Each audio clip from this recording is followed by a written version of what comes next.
Club is an organization that has been my favorite since I first joined 16 years ago. Mostly because this is a place where we gather together each month simply to listen to different points of view. I've always said if there were a forum club in every major region of the country, we'd be better for it. So thank you for the privilege to be a little part of a bigger legacy, created literally the year I was born by some community leaders who never would have imagined we'd have grown to what we are today. Our community and our country needs this organization more than ever right now, and I know you will continue to gather each month and support us.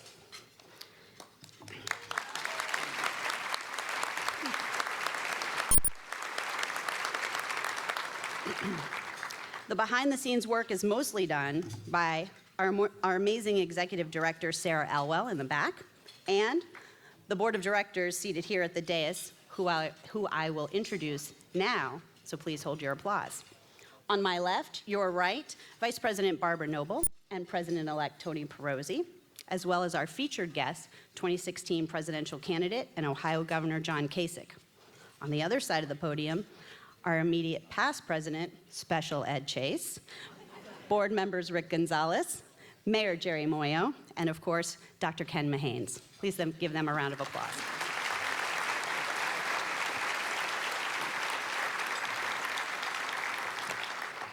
There are a few things we'd like to go over before we get to today's keynote. So if you'll double and triple check to make sure your phones are on silent, we'll get our program underway, and I'll ask my trusty assistant, Ed Chase, to join me here at the podium. As many of you know, today is a special day for the Forum Club, not only because we have Governor Kasich with us, but also because we are saying goodbye to our administrator, Wendy Norris. To say that the Forum Club has been a family affair for the Norrises is an understatement. In fact, Wendy began volunteering with our organization decades ago, alongside her parents, Bill and Patty Howard, who have joined us here today. I know that I speak for all of our members when I say that you will truly be missed. Here are the top 5 things that you need to know about Wendy Norris. These are things that Michelle and I have noticed over the past 10 or 20 years. Number 1, if you think she doesn't know who you are when you order a ticket or pick up your ticket at the front table, you are sadly mistaken. Her mind is a mugshot book of current and former members filled complete with payment habits. Number 2, she clearly missed out on a career as a forensic accountant. Only the Secret Service has a more robust record of tracking down missing cash. I've seen grown men cower toward her as they hold an outstretched arm with a check. I've seen her interrogate and pat down elderly ladies who didn't remember ordering a ticket. Number 3, she's sweet and wonderful and focused. Sort of a cross between Mary Tyler Moore and Robert De Niro in Goodfellas. Actually, more Robert De Niro in Goodfellas. When I asked her if she had any trouble collecting money for the lunch today, she said, little bit.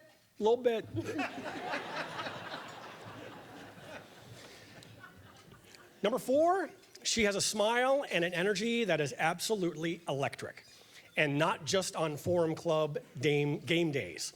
Phone calls with Wendy are excited bursts of questions that end abruptly with, gotta go, love you, honey. And number 5, to say that she is a stickler for order and detail is an understatement. She makes the soldiers at the Tomb of the Unknown Soldier look like a kindergarten class on a day with a substitute teacher. North Korean President Kim Jong-un asks her for tips on keeping people in line. I know I speak on behalf of all of our members and every president and board member who served with Wendy when I say that you will be truly missed out in front of the Forum Club and behind the scenes.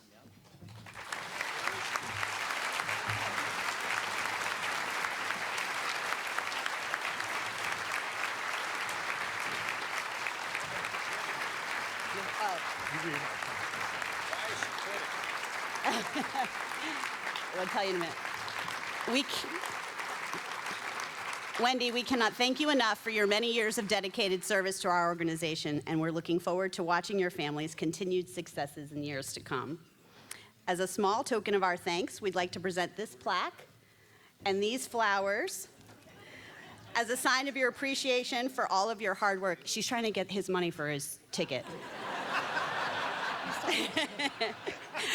On behalf of everyone here today and those who could not join us, thank you and good luck on this exciting new endeavor. Thank you so much.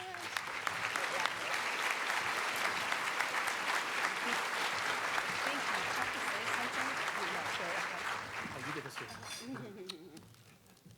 Thank you, everyone. I'm going to miss everybody. I've truly enjoyed my time here. I'm very emotional, as you can tell.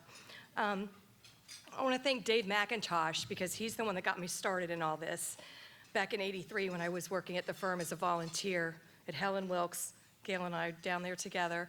But it's truly been a pleasure, and I'm going to miss you guys, but I will be back to come and enjoy in here with you as opposed to being out front.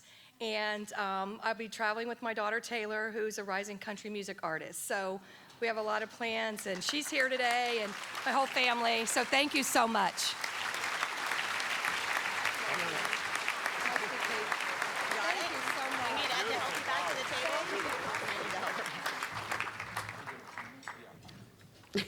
Sorry. He's going to write his check after the lunch.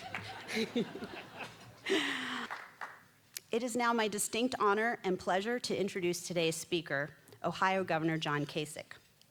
As a 2016 presidential candidate, Governor Kasich witnessed our country's unpredictable and unprecedented election cycle from the front lines. Since then, he's continued to be an outspoken voice in American politics and society, stressing his belief that we as Americans must come together to prevent the negative tone of the last election from turning our patriotism. Today, the governor will be expounding upon these messages as he shares his insights from the 2016 campaign, his concerns for America, and his hopes for our future. Governor Kasich is currently serving his second term as the 69th governor of the state of Ohio. He was the last Republican candidate in the race for his party's nomination against now President Trump, and finished the Republican primary race as the most popular member in the country, most popular party member in the country, according to public polling.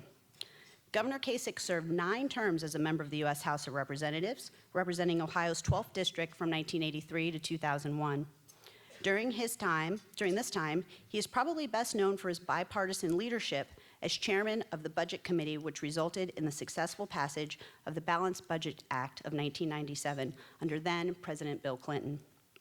Following his time in Congress, Governor Kasich hosted Heartland with John Kasich on the Fox News Channel.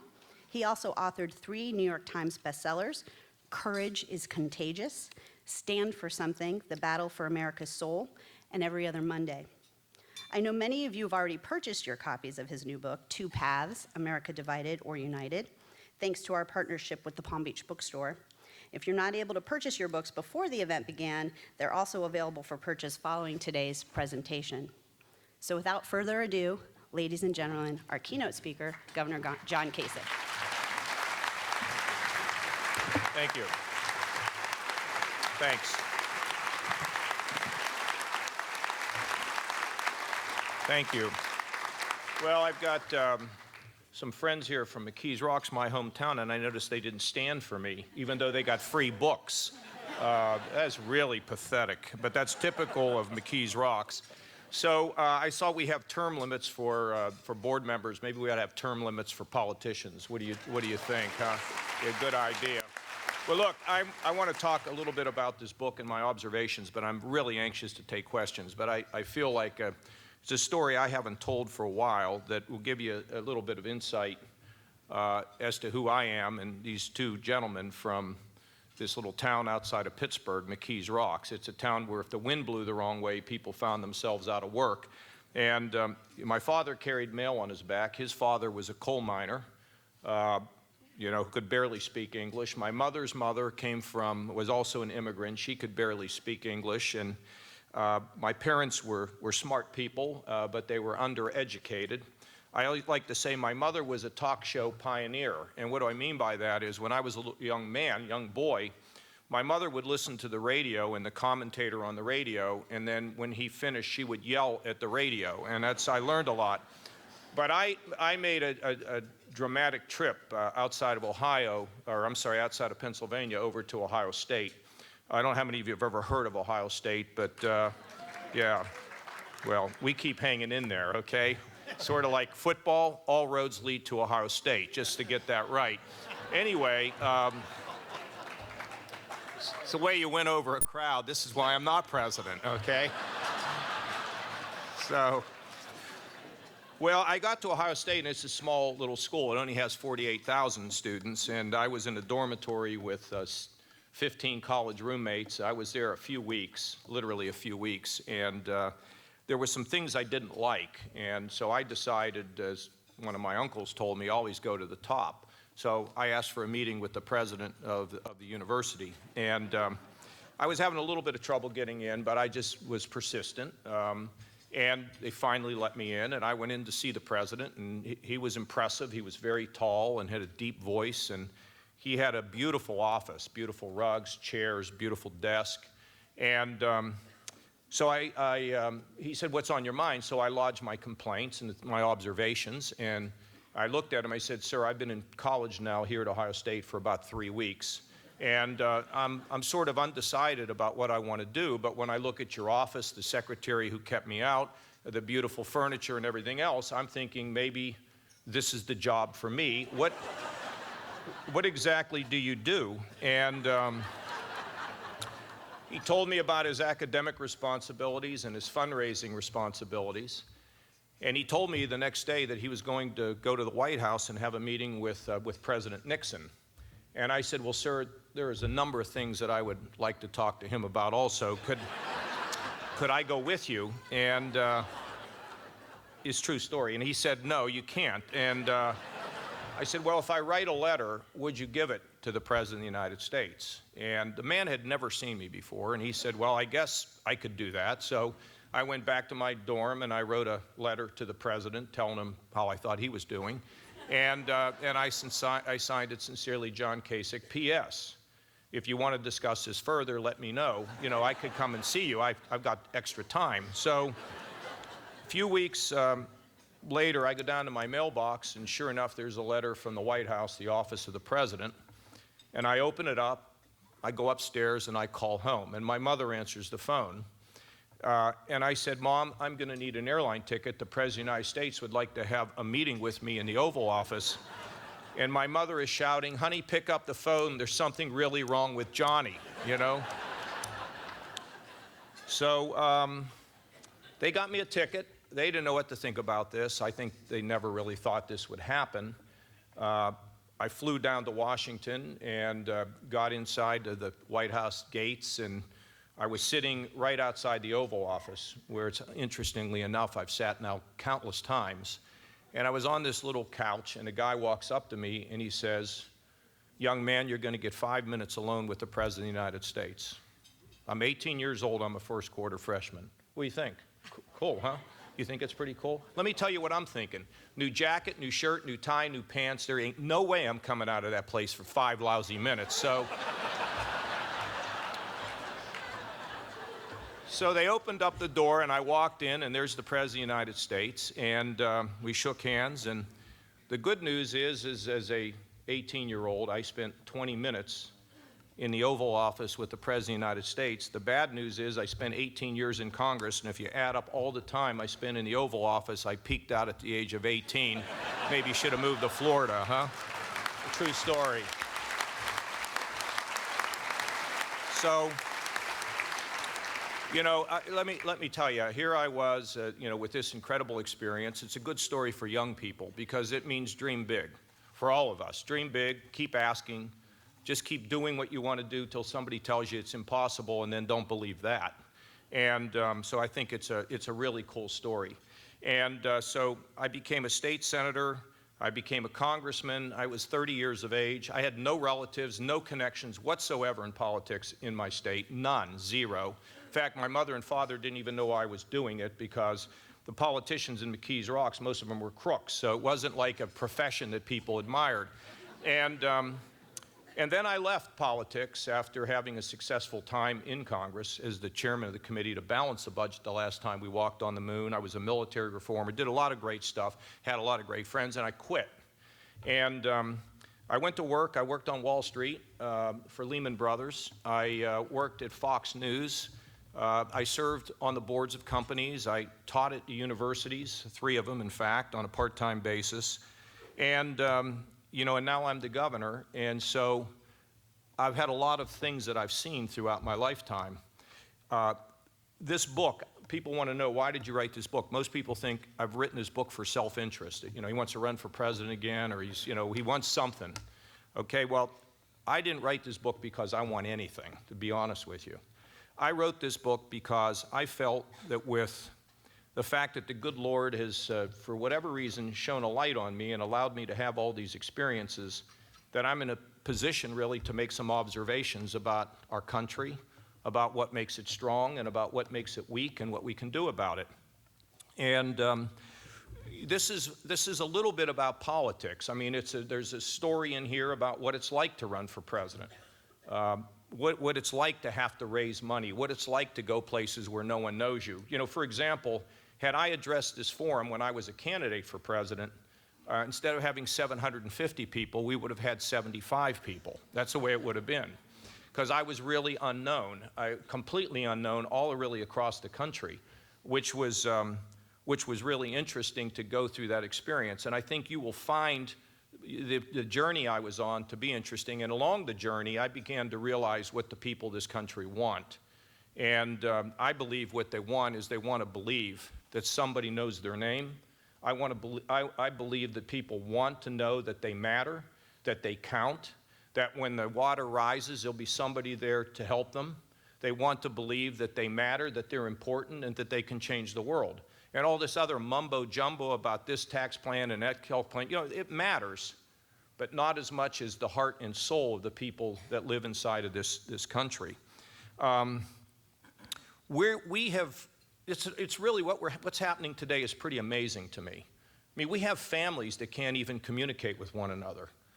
My observation is, people used to go bowling, and then they gave up bowling and they took up cable television. And they consume everything that feeds exactly what they think. So if you're a conservative, you watch conservative television, read conservative editorials, you go to conservative blogs, and you listen to conservative radio. And if you're a liberal, you watch liberal television, you listen you read liberal blogs, you read liberal editorials, and so you know everything. So if you consume all that, I'm right, and somebody that doesn't consume what I consume is just dead wrong. And by the way, I love my country and they don't. And we literally have families that cannot communicate anymore over politics. So I have a recommendation. Turn off the cable television and go back to bowling. We'll have a much healthier and successful country.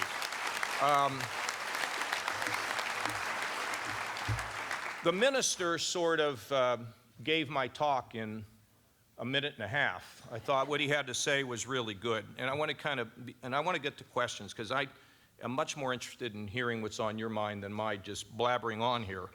But one of the observations that I have made is that all nations, as they mature, have a tendency to become secular. And what do I mean by that? Well, as a country matures, there's a tendency to take God off the throne and put ourselves on the throne. And what that does is it leads to a subjective morality as opposed to objective. Why does that matter? Well, think of it this way. So you and I, 3 of us, 4 of us are in the woods and we get lost. And I say, well, I think we go out by going this way. No, we have to go this way. No, we have to go, no, it's this way. The only thing that helps us to get out of the woods when we're lost is a compass. And if we break our compass, we're not quite sure what to do or where to go. So we now have entered a stage of subjectiveness where I know what's right and I don't agree with you, and the issue of virtues and morality have become very confused. And at the same time that has happened, we've become self-absorbed. I've got to take care of me. It's not about anybody else, it's me. I've got to watch out for myself. And so how did this happen? Well, it's this drift towards secularization. Now, people who have been in religion, a lot of them, the religious professionals, Reverend, they've ruined religion. Not all of them, but many of them. I saw a story the other day about a young woman who goes to a Christian school, and the time came for her to graduate, and they said she could not graduate because she was pregnant. That's not the religion I believe in, because you see, religion is not about condemnation.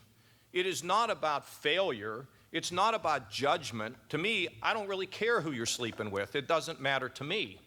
What religion is to me is about hopefulness, forgiveness, grace, connectiveness, unity, and the two most important, I don't care whether you are Jewish, Christian, or Muslim, it doesn't matter to me because I think these principles hold true and they're universal.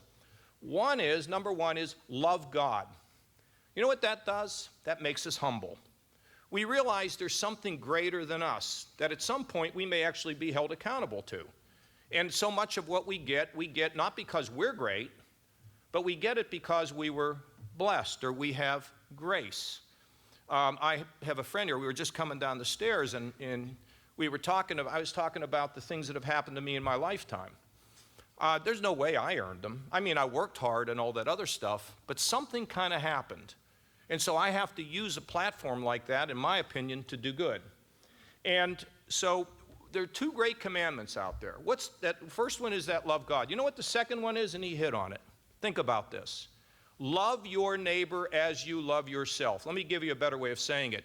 Treat your neighbor the same way you wouldn't want your neighbor to treat you or your spouse or your children. Now, we focus a lot on politics, okay? We think, oh, well, you know, Trump this or anti-Trump this, and with Washington, it's so crazy. You think so? Let me tell you what I'm more worried about. Because, I've been to the White House. I've been in the Oval Office. I've been to the White House many times. You know what I notice about what's always true in the White House? The only thing that doesn't change is the furniture. That is the only thing that doesn't change. We worry about that. But let me ask you about this. How do they yank a guy off of an airplane and treat him like a rag doll? How does EpiPen jack up the price of their drugs to the point where families that don't have a lot of money can't provide a protection for their children? How does Wells Fargo turn around and open accounts for people that they didn't even know about so they could collect fees? How do sports teams allow people who were involved in domestic violence to play the sports on Saturday or Sunday? You see, this is something that's affecting all of us at every level. And while we need to pay attention to what happens at the national stage, what really matters in life is what's happening in our neighborhood, what's happening in our families, and what's happening with the people that live right next door to us. And so I think we need to recommit to the things that are the bedrock, this Jewish Christian principles, with our ministers leading us in the right direction, and for all of us coming to grips with the fact that no one's getting out of this world alive, and that we have a responsibility. When I look at societies and cultures, I think about the way we live. Now, I live just like everybody at a very base level. Get up in the morning, today I exercise, have a little coffee, drive over here. It's an exceptional day because I'm here, but most of the time, I'm going to get up, go to work, I go home. My wife tells me what to do. I lecture my kids to deaf ears, and I have a drink, eat dinner, watch the Golf Channel, and go to bed, okay? That's most of my days. But there are days when I can rise above that. There are days when we can live a life a little bigger than ourselves. There are moments in time when we put others in front of ourselves. And you know what's so amazing about it is when we do it, we feel so good. And when we don't do it, we don't feel very good unless we're totally self-absorbed, and we know that's not a very good place to be. So I judge a society on the basis of how much of the time people live a life people in that country live a life a little bigger than themselves. Now, we all at times live in the basement, and I want to tell you, even though I'm saying all this, Reverend, I'm going to call myself the biggest sinner in this room. And I don't just do it because, I want to say something politically correct. I'm saying it because nobody gets it right. None of us get it right. But the beautiful thing about faith, the beautiful thing about it is tomorrow we have, well, not just tomorrow, in the next hour we have a better chance to do better. And I think we need to come together as a nation again and love our neighbor and spend 10 minutes out of every day reading something that we don't agree with. And it begins to open our minds to other people. Here's why I'm concerned. We have lots of challenges in our country. And by the way, we don't need to make America great again. We already are great, and we're going to celebrate it this weekend, okay? But the challenge for all of us is to be unified, because we have a lot of local political types here, and they will tell you when they spend their time fighting, they can't get anything done. But when people put the public service ahead of self-interest, it's amazing what can be achieved. And the same is true in any organization, no matter what it is. When people work together, it is amazing what can happen to bring about improvement. So what we have to think about is how we end the fighting and the discord, and how we learn to hold our tongues even at times when we just want to yell at somebody. Because if we can do it, we can strengthen our country for our children and our grandchildren. Now, one other thing before I get to you. Do you understand how much each of you matter? You know, there's no such thing, in my opinion, as retirement. Oh yeah, okay, so you don't have to go to the office every day. But, you know, I've got a friend that moved down here. Half of Ohio moves down here when they're retired. And he's a dentist. So his son is now my dentist. And I said, why isn't your dad going to the clinic once a week, doing a little free dental stuff? Or why is it we're not mentoring children? You want to change lives? You want to improve the quality and the future of young people's lives? Spend some time with them. Get into the school. Tell them about what they can be. You see, we matter. We, us, you, forget me, you and who's sitting next to you. No one has ever been like you before. No one will ever be like you again. Never. And you were made for a purpose. And you will find satisfaction in life, whether you're 9 or whether you're 90, when you can determine what it is you're supposed to do with what you've been given. And there has been a sense that the problems are so big that I'm just a little old person. Well, we built a Holocaust memorial on our State House grounds, and there is an inscription that I love this inscription. If you save one life, you have changed the world, and I believe it. Now, I was in Atlanta on Martin Luther King Day with Martin Luther King's daughter. It was an incredible and emotional experience, because as I left with I have twin daughters that are 17. I know I look young to have them, but it's all working out. But we were at Martin Luther King's home, and I walked down through the streets of Atlanta, and I felt a warmth. The place was just jammed, almost all African American. And the message was sort of like, I think, this is one of the good guys. And I went into the auditorium for an interview, and there were 300-400 people there, all minorities, basically. And somebody in the back shouted, "What about Trump?" I said, "What about Trump? What about your neighborhood? What about your kids? What about your neighbors?" You see, Martin Luther King couldn't even get a meeting with the big shots. He couldn't even get to see a president of the United States. They were all afraid of him. It was all political. It was all nonsense. So what did he do? He drove the change from the bottom up. Because of the moral stand that he took in his lifetime, people of all races, people of all income, everybody of all genders said, he's right, and we must stop what's happening. And he changed America and changed a big chunk of the world by working with us for us to deliver a message to the big shots up here. And that is the way I think we need to think about our country. It starts with us. We can be unified. We can make our country stronger. And on this Memorial Day weekend, we ought to make a commitment to those that put their lives on the line, not because they were Republican, Democrats, liberals, or conservatives, but you know why? Because they were Americans first. And that's what we need to be in the United States of America. So, thank you. Let's take some questions.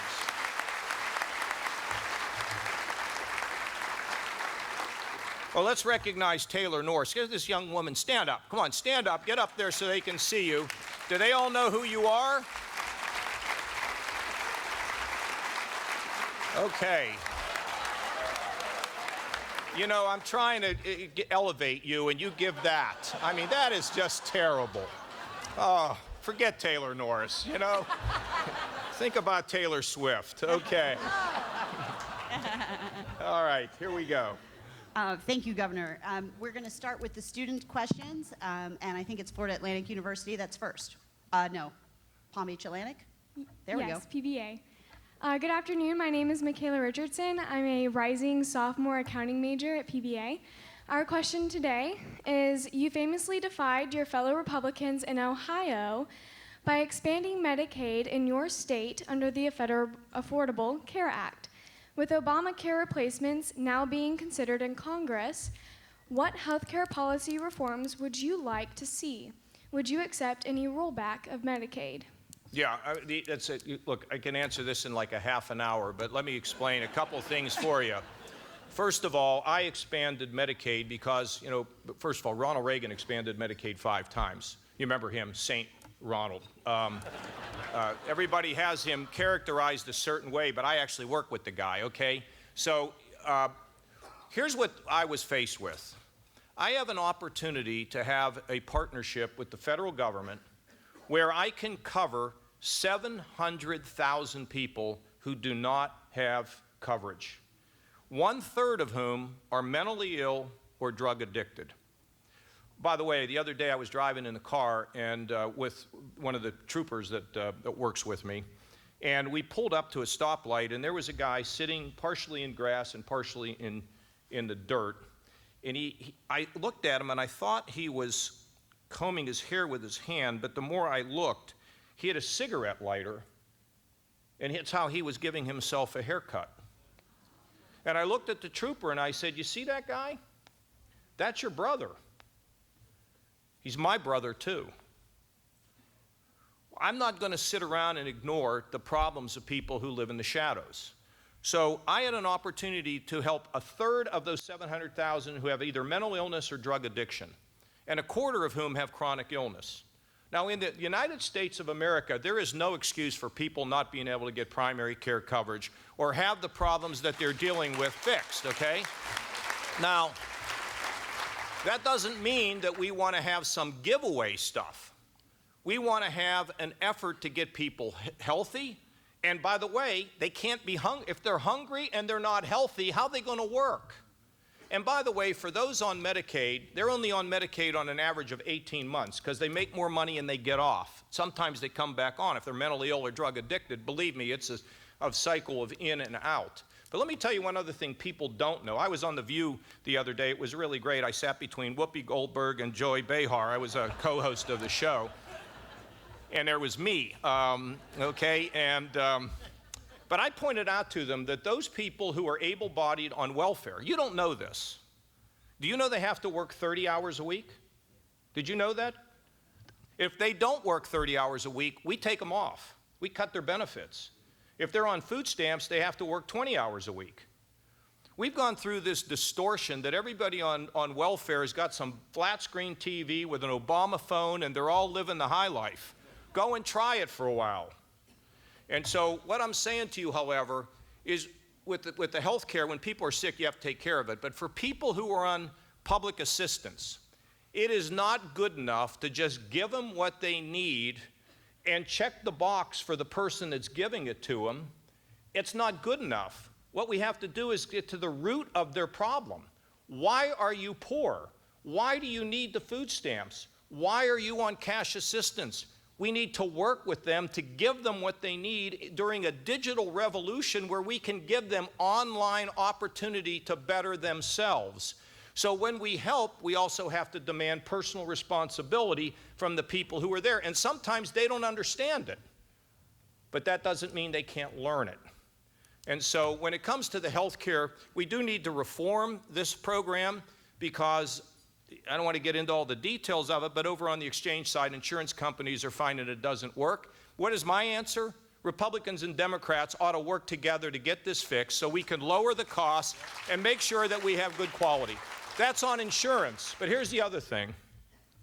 How many people have ever gone to see a doctor, and when the doctor told you what you were going to have for a procedure, I want to see how many hands asked them, what does that cost? Okay, let's see. We have 4 people. We have 750 people. There's 1, 2, 3. Okay, there's 6, all right? Now, how many of you have ever asked your minister what their salary is? Okay, maybe 6 there too, okay? How can we have a system that represents such a large section of our economy where people don't know what the quality and the price is? And so we need to let the free market work, young lady. The free market, if driven towards quality, not quantity, for keeping people healthy rather than a fee-for-service that treats them when they're sick, which costs so much. We need to change the way in which we run health care and use the free market. Now, some people play around with the idea of single payer. Single payer is Medicare, Medicaid, the VA, okay? Now, the VA, I think everybody in this country knows we need a massive reform of the VA. In fact, most people think the way to reform it is to let people get care in private hospitals if they're a veteran and they need it. Medicare is now beginning to move towards privatizing part of the way in which those services are delivered. You see, single payer does not bring about innovation. Innovation is the key. Do you realize how much innovation matters? And so and what happens is the private sector brings about the innovation which the single payer then adopts.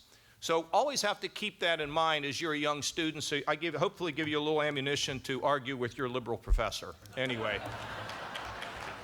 And moms and dads, I mean, this is like me talking now. My girls are going to go to college here in another year. Of course they're liberal when you go to college, all right? That's how you have fun. Then you grow up and you make money, and then all of a sudden you become more conservative. Okay. Let's not worry about all this stuff. Our second student question. Go ahead. Thank you very much to the Forum Club for having us. My name is Michael Cairo. I am a student at Florida Atlantic University and former student body president, member of the Board of Trustees. Governor Kasich, thank you so much for spending time with us today. My question is, we recently saw yet another horrible terrorist attack, this time in England. And I want to know what steps that we can take as a nation to combat worldwide terrorism. Yeah. Well, it's all about, first of all, it's about good intelligence, and that's at every level. And we have terrific intelligence in the United States, where you have the anti-terrorism task forces combined with the FBI, combined with local law enforcement. We just will never know all the things that have been disrupted. The key is worldwide collaboration. That's why it doesn't make any sense to have all this feuding among countries of the West. And I'm hopeful to see some of the more, well, look, most people on earth believe that taking a bomb and killing young children when they leave a concert is about as bad as anything you could ever think about. There are very few people that would disagree. So all of the world, whether it's Muslim, Christian, Jewish, Buddhist, it doesn't matter to me. There must be a message constantly sent worldwide that this savagery is not acceptable, because there are people who sit on the fence and they look as to what's right and what's wrong, and we need to pull them our way.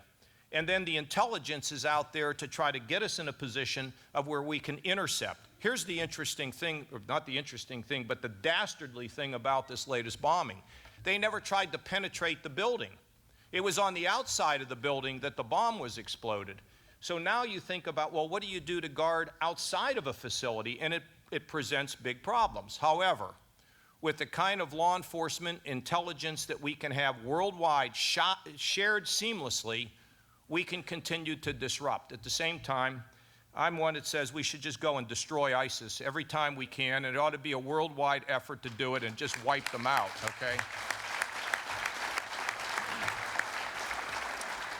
I think that leaves one more question from Palm Beach State College. Yes? No? No, I was wrong. Okay, how about for some taxpayers here now, too? All right. No, we love the students. You know what? With the students, what I want to tell the students is we're all depending on you, okay? And let me just also tell you, integrity. Don't feel like somebody else owns you. You live a life bigger than yourself, and have the courage. And not that most of them aren't paying taxes because they're all working so hard to pay off the college debts, because the colleges haven't figured out how to have the courage to cut their costs, which is what they ought to be doing, working every day to do it. as a former congressman, what advice would you give President Trump when it comes to moving his legislation through Congress right now?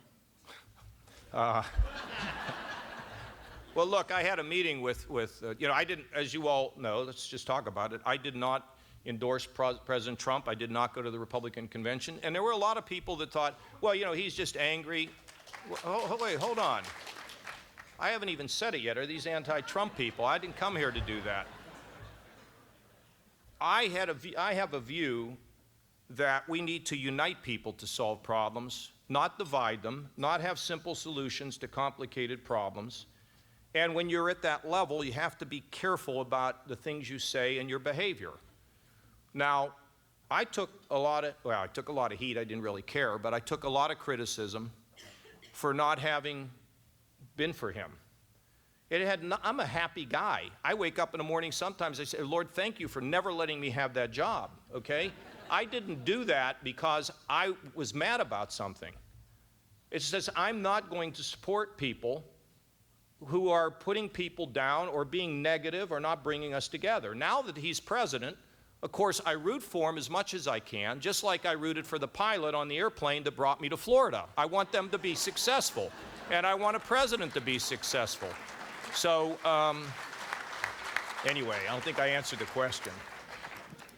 Most elected officials feel as if their press coverage is unfair. Oh, I know. The question was, what do you do? I went to see President Trump. I spent a long time in the Oval Office with him. And I told him, give him my thoughts on health care and about foreign policy. I gave him a whole lot of stuff, I mean, so I was 18 doing it. I could be, as young as I am now doing it again. I mean, I'm not shy. But one of the things that I told him, you see, when I was first governor, I was not doing well. I was at one point the least popular governor in America. And I was moving very fast. We had a real crisis in our state, and I was listening too much, believe it or not. And I was acting more like a congressman than a governor. See, congressmen, they're like on Mars somewhere. They're out there doing their thing. But when you become a governor or you become a mayor, you see, it's a whole different deal. That's where you really see people and you understand the impact of public policy on them. So my wife, I was a little bit of a smart aleck and all that. And my wife came to me one day. She said, John, you're governor of Ohio. You're the father of Ohio. Why don't you act like it? And profound. Now, I told the president that not because I was trying to beat him over the head with that message, but I said, these jobs are hard and we have to learn, we have to grow in them. So, and when it comes to moving things, look, we have problems with Social Security, Medicare, health care, the tax code. Let me give you another one. The number one occupation in America is driving cars. Drivers. Whether it's FedEx or whether it's any of these people, you see them driving. Within the next 10 years, they're not going to have those jobs. If you're an insurance adjuster, you probably won't have a job because of Watson, artificial intelligence. I don't know what the grocery stores are going to look like because drones are going to be delivering our groceries. See, we're in a digital revolution. We went from the agriculture to industrial, from industrial to digital. And there is going to be profound change in the economic makeup of our country. And the question is, are our schools preparing our young people for the resilience it's going to take, because they're going to have 8 or 9 jobs in a lifetime, and are we developing ways to have education across a lifetime so that we can give people the skills to transition from one job to another so they have value? See, part of the reason why Trump won, and probably the biggest reason, is that people felt they were left out, they were stuck, their kids weren't going anywhere, and he said, I can make America great and I can fix all this, okay? It doesn't work that way. I mean, we want a pill, we want an app, we want a bumper sticker, but life doesn't work that way. As we all know in this room, it's complicated. And so we have to unify ourselves and agree on some fundamental principles. And you here in Florida, in your schools, stop waiting for somebody else to fix your schools. Fix them. Go fix them where you are. Demand that we have more students that are spending time in the businesses and not so much time. Don't let education get in the way of learning. Or what we're going to do is we have a tsunami of job loss coming at us, and we can deal with it because the technology that disrupts is also the technology that can offer us opportunity. And we need to embrace it and work together to get it done and stop fighting about all this stuff where we live. That's for the good of our children and our grandchildren. God, I got that off my chest. Wow. Okay, well, that made me change my mind about the next question. We have a lot of questions about expansion of charter schools in Ohio, which is starting. Well, that's all. Look, charter schools, all that, charter schools, vouchers, I'm for all that stuff. That's such a minor thing when you think about the overall issue of, are we taking our kids and getting them into the workplace for real work experience to understand how to conduct themselves and tapping into their passions and using the technology to drive the things that they can be passionate about to have a skill. So we're down here arguing about, well, the public school, the charter school, the vouchers. We're all for choice, we know all that, but that isn't the question. The question's deeper than that. It's bigger than that. It's like, are we preparing our young people for the jobs of today and, most important, the jobs of tomorrow? And I would maintain we are not, because the education blob, whether it's K through 12, well-meaning, dedicated people, don't take me out of context, they are reluctant to change. Our universities are going to be disintermediated. At Georgia Tech, working with AT&T, you can get a master's degree in computer science for $6,000. And you can do it from your living room. You see, if we don't change, these institutions that won't change, I'm hopeful we'll be disintermediated. And then what we're going to get is we're going to get employers who are going to put curriculum online. And people are going to take it, and it's going to be matched to the kind of job that they want to have. And that's how we're going to see learning, I believe, in the future. But I don't want the public school or public education to be disintermediated. I want them to change and move faster so that we can accommodate the needs of our citizens. So charters and vouchers, it's fine, but the issue is much bigger than that. Maybe just key phrases now. How about, my next question is, most politicians feel that their press coverage is unfair, and how would you assess the state of the media? Well, I think the media has a certain responsibility. You know, I know there are more and more Americans that, think, well, I can't trust anything in the media. Well, I mean, first of all, we have such a variety of choices now. And what I like to see is when they put up this fake news, you have people now who are willing to confront it and say it's simply not true. But we get caught in this because we want to consume that we agree with. You know, so Hillary Clinton had this pizza shop somewhere in Washington where they had all these underage, I mean, it's just nonsense. I've been a victim of fake news. When I first saw it, I thought it was hilarious. But then they put it up on Wikipedia, and it wasn't so much hilarious anymore. And we think that the fake news got generated, we think, out of Russia. And but the media has a responsibility to report, and what I like to say is their editorials should not be in the news. Their editorials ought to be confined to editorials. But if we all stood right outside this building and we saw a tree fall on a car, we'd all have a different take on it.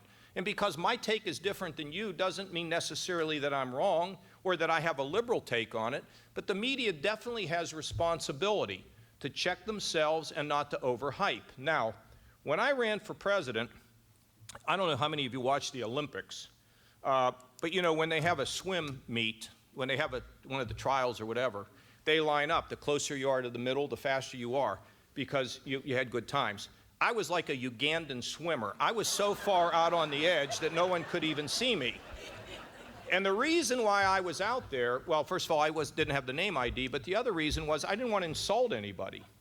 I didn't want to prepare my remarks so I would make the morning news. And when the election was over, I called a guy who runs a network, and I said, I know you made $1 billion, but and they're going to tell you to make another $1 billion. The question is, are you going to be able to look yourself in the mirror because you're hyping stuff up in order to get eyeballs?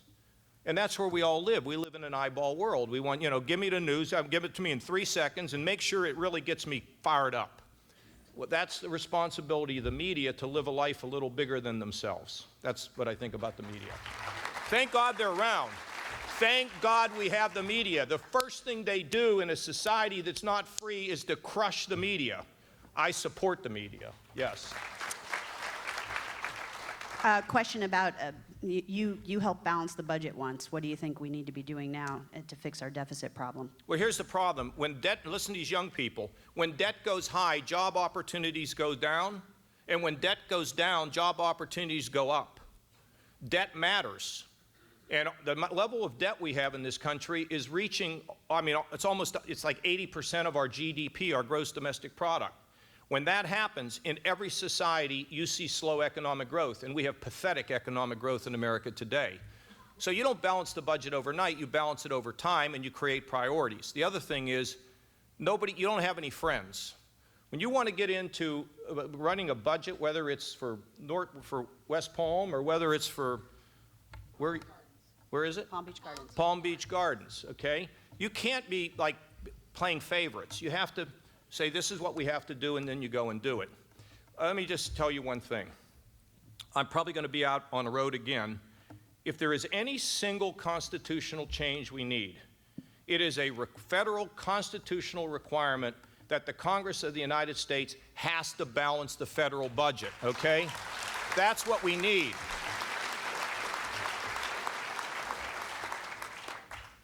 Why do we need it? Because they'll never do it. No, they're making everybody happy, and they make you happy because we're all special interests. We think the special interest is somebody else. We looked in the mirror, it was us. And so we demand certain things. But what a leader has to do is not worry about who's cheering them or who's, that can't operate that way. You got to, if you're going to be in public life, you serve a higher purpose. And by the way, you think these people like you, okay? And some of this is in the book. My last year in Congress, I was invited to 42 Christmas parties, and the year after I left, I was invited to 2, and one of them was my own, okay? Before I ask the governor his last question, I just want to let you know that he spent some time pre-signing books, so you can grab a pre-signed book. Hey, if you like me, buy my book already, huh? What the hell's wrong with you? Get the book, okay, and give it to your children. It will be helpful, okay? What somebody said, I was with Michael Bloomberg the other day, he has a book. He said, it's a great Father's Day present, and if you, 4th of July's coming, just buy the book, okay? We have at least 5 people who want to know about your conversation with Nixon. Oh, the most important part of the conversation was not what happened when I was 18. But in 1987, my mother and father were killed by a drunk driver.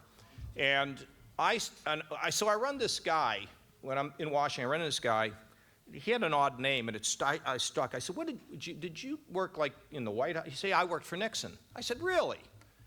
I said, well, let me tell you the story. So I told him about, what it was like when I was 18. I said, now I'm a congressman. I said, you ever talk to Nixon? Oh, yeah. I said, tell him I made it to Congress. This is a cool story. So a couple of weeks later, I got a call, and I was invited to a conversation with Nixon. And I went to the hotel where he was, and so that would have been 17 years later. And we were in there having a meeting, and he said, you really need to spend time focusing on foreign policy. And then he said to me, is there anything else I can do for you? And I said, well, there is. My mother and father were just killed by a drunk driver, and his reaction was amazing. It was like he had been shot. It hit him like a ton of bricks. And I said, my sister is really struggling. Could you send her a note? And he wrote her a handwritten 2-page paper that'll be put in the Nixon library at some point. It was just so amazing. And that's a side of him that we don't hear about. And with our public figures, we get a certain impression of them, but we don't really always know what they're like. So that's one of the more interesting things. So look, in closing, why don't we leave here celebrating Memorial Day and make a commitment that we're just going to love our neighbor as we love ourselves, and we're going to be part of a solution and not part of a division. And that doesn't mean we give up our principles. It means that we actually conduct ourselves the way our mothers and fathers taught us, with manners and respect and with patience. And if we do that, we can't miss. By the way, I come down here a lot, okay? I used to go to, my wife and her sister had a house in Naples, just been sold. But we'd love to go to Naples, but I come over here, and I play golf here with a lot of people, And I'm just going to tell you, for at least the next 18 months while I'm governor, I will not putt any 3-footers. They're all good, okay? Thank you all very much. We'll see you. Thank you, Governor. We'll see you all next season. Yeah, we're going to take